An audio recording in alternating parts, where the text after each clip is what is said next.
Uh, Tom, I think bikers just pulled in. Great. Right during dinner rush. The restaurant owner froze when 8 leather-clad bikers walked through the door during the busiest dinner rush.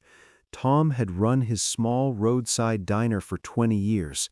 Families came for cheap burgers, truck drivers for hot coffee. So when the motorcycles roared into the parking lot and men wearing patches stepped inside, the entire room went quiet. Tom leaned toward his waitress. "Just keep it calm," he whispered. "Serve them fast." The bikers took the largest table, boots heavy, faces serious. One of the younger waitresses looked nervous as she approached them. What can I get you?" she asked. The tallest biker smiled slightly. "8 coffees for now.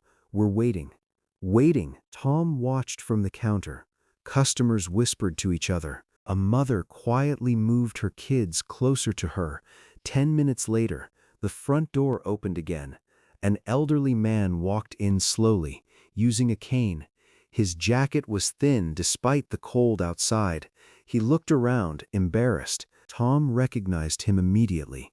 Frank, a retired mechanic who used to fix motorcycles in the town years ago. Business had closed. His wife had passed. Money was tight. Frank stepped to the counter and spoke softly. "Tom, could I just get a coffee? I'll pay next week." Before Tom could answer, the tall biker stood up. "Frank, it goes our family. I'll pay next week." Before Tom could answer, the tall biker stood up. "Frank," the old man squinted. "Danny, is that you?" The biker grinned and pulled him into a hug. "You taught half of us how to rebuild an engine," Danny said loudly enough for the room to hear. "You think we'd forget?" The other bikers stood too, smiling. One of them turned to Tom. "How much for everything in here tonight?" Tom blinked. "Everything?" Danny nodded toward the dining room. "All the meals, every table." Tom quickly ran the numbers. It was a busy night. About $900. Danny pulled out a thick wallet and placed a stack of cash on the counter.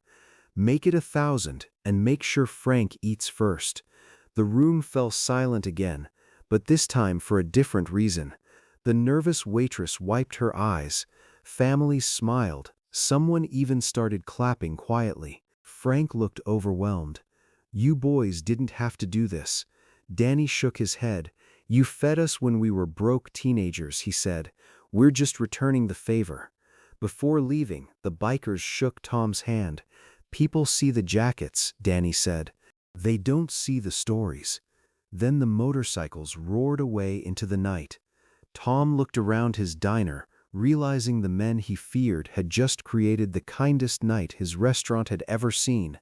Sometimes the people who look the toughest carry the deepest gratitude. What would you have thought when those bikers walked in? Thanks for watching.